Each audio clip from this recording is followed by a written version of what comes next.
Welcome to part 2 of this short video series on refurbishing a Stuart D10 model steam engine. In this video I complete the modifications and adjustments I had identified in part 1 of the video series. There is not a lot to do to the engine, so this video may be shorter than my normal videos. I removed the sole plate from the box bed from the temporary baseboard, cleaned the box bed, and prepared it for paint off camera. This clip shows me applying a coat of etch primer to the top of the box bed. Once the primer had dried, I gave the box bed 2 coats of black satin enamel from a rattle can. This clip shows me applying the first coat to the box bed.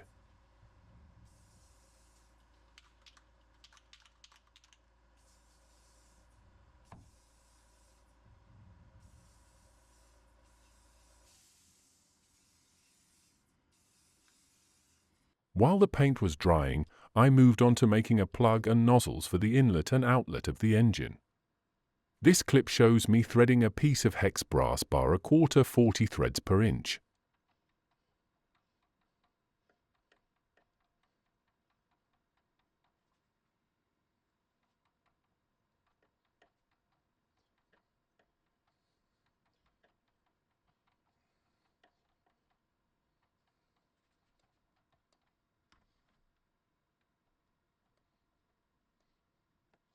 This clip shows me parting off to create the plug that fits on the steam engine's inlet T-piece.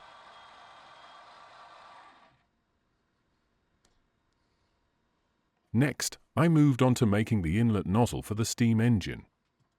This clip shows me turning a piece of hex bar down to 0.2 inch diameter for a length of 1/2 inch.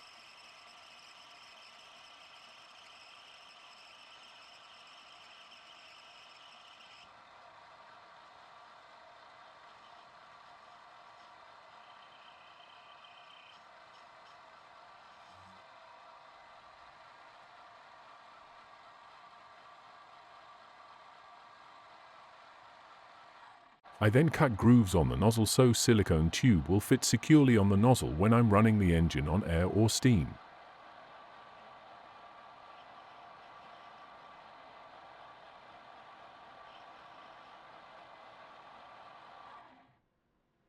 I parted the nozzle off, turned the other end down to a diameter and length of 1/4 inch and then threaded it with 1/4 40 threads per inch die.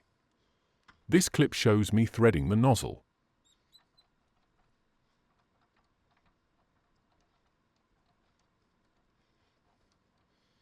The last job on this nozzle was to center drill and drill the nozzle with a number 31 drill which cuts a 0.120 inch diameter hole. This clip shows me drilling the nozzle with the number 31 drill.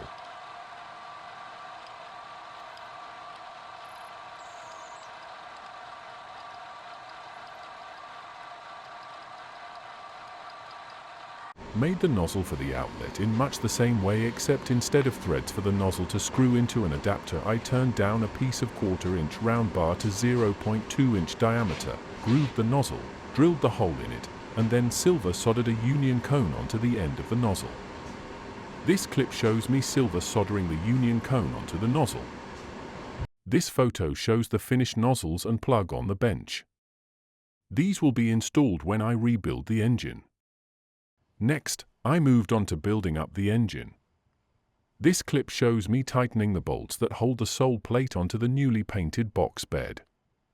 The bolts are 7BA, so I took care not to over-tighten and shear them off.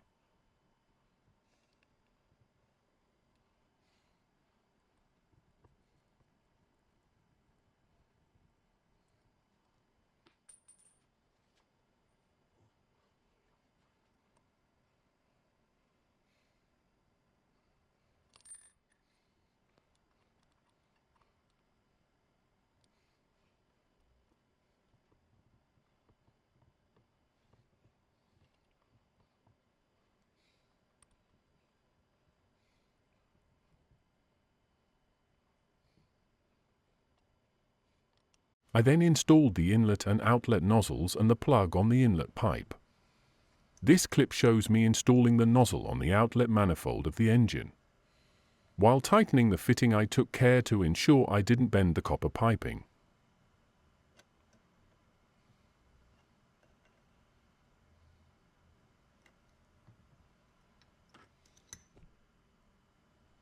This clip shows me installing the inlet plug and nozzle.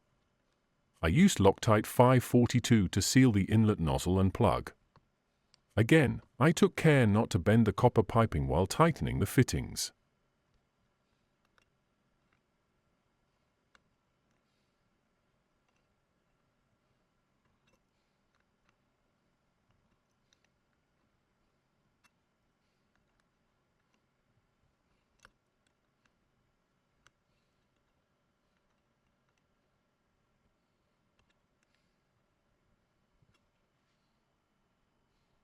Next, I moved on to securing the box bed to a new baseboard I had made off camera. I have a workshop techniques video on making baseboards. I'll put a link to this video in the description below. This clip shows me using brass wood screws to secure the box bed to the baseboard.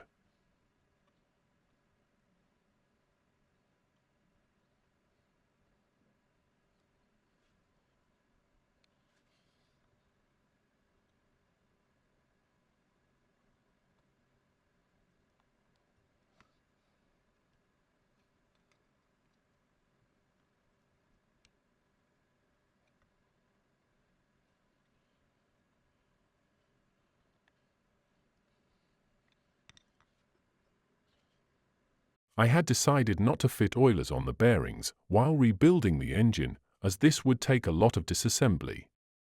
I may fit them off camera. This photo shows a side view of the finished engine.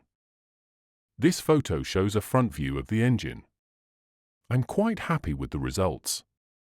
I may do some additional work off camera, so I'll leave this video here. So, that's modifications to the Stuart D10 complete. Next, I'll be moving air testing the engine. There will be more videos in this series coming soon. Thank you for watching this video.